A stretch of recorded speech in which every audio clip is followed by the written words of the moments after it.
We are now back with a very special guest, a contributor for ESPN Radio and a host on the Gold Standard Network, which if you want anything 49ers, that's exactly where you have to go. It's Rob Guerrera. Rob, how's it going today? I'm doing well. Thanks for having me. Thank you for joining us. And like I said just before we hopped on here, it'd be better that you give us all the 49ers insight heading into this Thursday night football game than us kind of going through our general NFL knowledge of the team.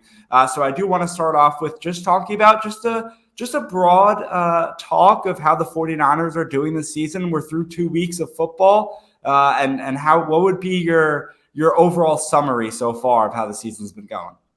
Well, can't have too many complaints when you're 2-0, right? But this team is on the second longest winning streak in the regular season that they have ever been on. It's now up to 12 straight games. I know they didn't look dominant in week 2 against the Rams, but to me, that just showed, hey, Brock Purdy didn't throw a touchdown pass. Their defense was getting cooked in the first half. The Rams scored on all 3 of their possessions in the first half. And the 49ers still put up 30 points and would have won by 2 scores on the road if Sean McVay didn't kick a meaningless field goal on the last snap of the game. So like I said, not too much to complain about right now. Yeah, I mean, you look at the 49ers, obviously you guys kind of have a really stacked team at the moment, at least from what everyone, is looking at from the outside. I think, I'll just jump straight into it. You guys have a very, very strong defensive line. And I know for us Giants fans and, viewers of the Giants, literally anyone who's watched a second of Giants football, our offensive line is not very good at all. So I just wanted to bring it up here. What are your expectations here, from a 49ers perspective, looking at all the players you got Armstead on the defensive line, you got Bosa, all those, talented defensive linemen going up against, whether it's Evan Neal, who obviously is in his second year now, high draft pick, but, has definitely struggled so far. Obviously the 3 first-time starts on the offensive line, I believe we had last week, Josh, against the Cardinals. So how do you think that matchup's going to go? And what do you expect from your perspective on from the 49ers? It's a really good thing Daniel Jones is mobile because I think your offensive line is going to get cooked on Thursday night. Now, it's possible that Daniel Jones just uses his legs and gains a bunch of yardage, and that's how the Giants move the ball. And the 49ers have had some difficulty against mobile quarterbacks. So to me, especially with Saquon Barkley probably not playing in the game, the path to victory for the Giants is Daniel Jones just going crazy with his legs, making a couple of big throws, and then hoping that the Giants defense can hold the Niners under 30, which, like I said, really no one's been able to do since Brock Purdy became the starter. You led me into my next point. I wanted to ask about the second-year quarterback, Brock Purdy. We know about the whole thing with Trey Lance and how he was dealt earlier in the season, now has that backup role in, Dallas, I believe. And then we also have Sam Darnold, I think, is the backup to Purdy. Not that matters whatsoever at all. But I want to just get your perspective. Obviously, like you said, 2-0, an offense that's thriving. What have you seen that you've really liked out of Brock Purdy here in year 2? The thing I like most about Brock is the guy just never panics ever. He's one of the most poised players I've ever seen, especially considering he's still just 23 years old. He still has 10 starts now in his career, and he just looks like a veteran out there. He knows where to go with the ball. He has a plan for the blitz. And if something does break down, like the other day in Pittsburgh, again, Minkah Fitzpatrick comes through untouched on a blitz, and Brock just spins out of it, and Minkah Fitzpatrick doesn't even get a finger on him. So I love the poise from him. He never seems like the game is too big for him. And with all the weapons around him, every completion he makes has a chance to go for a 50-yard touchdown. Yeah, and you guys have so many weapons on offense, whether it be Deebo Samuel, Brandon Ayuk, who I know us Giants fans in the offseason were kind of hoping maybe the 49ers are going to deal him. Maybe they'll trade him to the Giants or something like that. Obviously, he stayed here there in San Francisco. Obviously, George Kittle, one of the top tight ends, Christian McCaffrey, Elijah Mitchell, who I think hasn't gotten a lot of game time so far. They've been using McCaffrey pretty heavily, which I thought has been interesting considering his obviously injury history. We're seeing what's happening with all these running backs that are getting used heavily, right? Saquon Barkley, 97% of the snaps against Arizona, and sure enough, he injures himself towards the end of the game. Nick Chubb, obviously heavily used. He had that very, terrible injury. Obviously it's going to be a rough road to recovery for him, but hopefully he can get back and play in next season. Like, what do you think about that? Like against the Giants, for example, would you expect Elijah Mitchell to be used more often, especially, as we're kind of all thinking, it's probably going to be a slight blowout, to say it in the kindest words. Yeah, I think that you will see a lot of Elijah Mitchell in this one. McCaffrey played 100% of the snaps last week. Kyle Shanahan said he did not realize that was the case. He said, we can't do that. That's got to change. That's on me. So he put it on himself.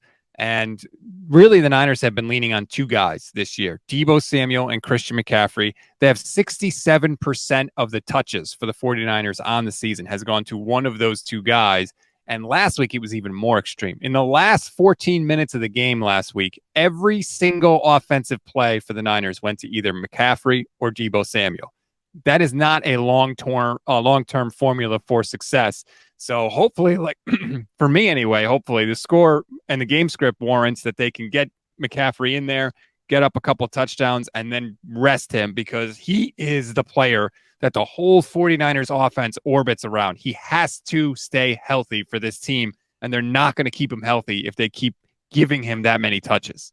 So sticking on the offensive side of the ball now and injuries and that sort of thing, we have Brandon Ayuk kind of hopping on the injury report heading into the practices this week. And it sucks that the game is Thursday Night Football for these guys who are heading into the week on the injury report early, because if it's a game on Sunday, they have 3, 4, maybe extra days more of practice. But today, if I believe Ayuk did not participate, or at least was on the report in some case. Limited, I believe, right? Yes, Ayuk was limited. He landed awkwardly on his shoulder on his first catch of the game last week. Now, he stayed in the game, but he was in and out all the time. He clearly was feeling the pain. The Niners are giving the typical, like, well, I don't know, we'll see if he plays. There was a report that he had a scan. He doesn't have a broken collarbone or anything like that, so that's good. So it seems to be a pain tolerance thing with him. But if I were Kyle Shanahan, I don't push it with Ayuk. He looked so good in week 1. He can be a real difference maker for this offense. The 49ers have the Giants on Thursday and then the Cardinals the week after that. I'm taking it real slow with Brandon Ayuk. No disrespect to the Giants, but they've got that Cowboys game coming up in a few weeks in San Francisco on Sunday Night Football. With the way the Cowboys are rolling, that could be a very significant game when it comes to seeding in the NFC. So I am not pushing Brandon Ayuk to play on a short week against the Giants when I know you're going to need him later in the year. Yeah, I mean, alluding off of what you're saying, Cowboys 49ers, at least after 2 weeks of this season, seems to be what everyone will predict is that last NFC matchup in the playoffs, right? That championship game. And do you think that if it comes down to one team or the other, does the bias kick in there where you say that you truly believe that your team is the top of the NFC, which honestly, from an NFC East fan, and I guess maybe my bias is here too, because why would I ever want to say the Cowboys is the best team in the NFC? I would say it is the 49ers all day, every day. But I want to get your perspective of it, who's someone who follows the team, on a daily basis of what you think the 49ers are in comparison to the NFC, to a team like the Cowboys in the NFL. What is the goal this year? It is to win it all. I would say in the NFC, the three teams I would go with: the Niners, the Cowboys, and the Eagles right now. Although I do think that the Cowboys are looking maybe a little better than they actually are, considering they played the Giants and the Jets to open the year, and Aaron Rodgers got hurt on the 4th play of the game. And by the week, the Cowboys play the Cardinals this week, so we're going to have even more, just glowing things to say about them.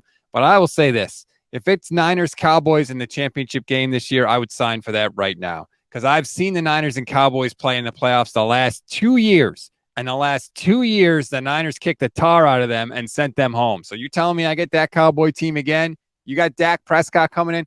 Great. I'll take 2 more picks, Dak, and you can watch the rest of the playoffs from your couch. Yeah, I think people are really writing off the Eagles, too, so far. I know they've had a slow start to the season, you could say, right, even though they're 2-0, right? So yes, whatever you the way people are talking about them, you'd think they started 1-1 or 0-2. But the talent on that team is still very strong. They have all those younger guys coming in. Yes, they lost a couple of veteran pieces, but they're drafting really well. Those guys are going to develop throughout the season. I think they're going to be a strong team as well, and I think people are writing them off. But yeah, I think Niners, Eagles, Cowboys, and I think there's going to be a surprise team this year. I don't know who it's going to be necessarily, but I do think those three teams are going to be the strongest. But I guess transitioning back to the game, Saquon Barkley, even though Dable said that he's still has a chance, he's not going to rule him out. It would be crazy to play him in this game, especially considering the Giants, after Thursday Night Football, don't play again until Monday Night Football the following week against the Seahawks. So it really wouldn't make sense to play him on Thursday, but obviously keeping that option open, making the Niners game plan for him is going to be important. But what do you think Saquon Barkley not playing brings for the 49ers defense? What can they do differently, to really just make this game, go down pretty easy for them on the defensive side of the ball? I think it simplifies things a lot, because those are the two guys you're scared of on the Giants offense are Saquon Barkley and Daniel Jones, and it's in that order. And now Saquon Barkley is not going to play, or if he plays, he's obviously going to be severely limited. So it just makes things a lot more simple for you defensively. It's stop Daniel Jones' legs, make him throw from the pocket. I know Darren Waller's there, and he's a really good player, but guess what? We have Fred Warner in the middle of the field, and that dude erases tight ends for a living. I mean, he's fast enough to carry CeeDee Lamb in the slot, so, Darren Waller's not going to be able to get away from him. So you just feel that much more comfortable. And I know that you have my old friend Matt Breida, former 49er, backing up Saquon there. I like Breida. He's a good player. He's fast, but he ain't Saquon Barkley. So it just got a lot easier from a defensive perspective for San Francisco. They're hoping that defensive line can just pressure the hell out of Daniel Jones, and then that defense can feast and maybe get some turnovers, which is something that they've been able to do this season and last season. They led the league, or tied for the league lead, in interceptions. Yeah, I mean, it's going to be, I think for the Giants personally, the only way I think you can see winning this game or having a chance in this game is obviously having a reasonably solid run game with Matt Breida, or maybe rookie Eric Gray if he can put something together. But I think the short passing game, the intermediate passing game, I don't think Daniel Jones is going to have the time to take some of those deep shots we saw that he was able to get against the Cardinals, because granted, their defensive line is really not super strong, or at least nothing compared to the 49ers. But yeah, I think that's kind of the key here for the Giants from their perspective is, can we get, second and manageable, third and manageable, and then, you let Daniel Jones scramble, get a short pass, dump offs kind of stuff, because I don't think he's going to have much time in the pocket. And the other injury, obviously, for us is Andrew Thomas, the Pro Bowl left tackle. He's been immense for us ever since, last season, obviously. He's got that big money contract. He has that hamstring injury, and I think that would be a big blow if he doesn't play as well. So him and Saquon Barkley would really be compounded there. And then the one thing I wanted to also mention, going back to the 49ers offense, the Giants are playing with two rookie corners on the outside. So what do you think that, brings when Shanahan's game planning? What do you think he looks at when he's looking at Deonte Banks and Trey Hawkins, both rookies? Obviously, Banks the first rounder, but Hawkins a sixth rounder. And we have seen them both, be taken advantage of so far a little bit early in their NFL careers.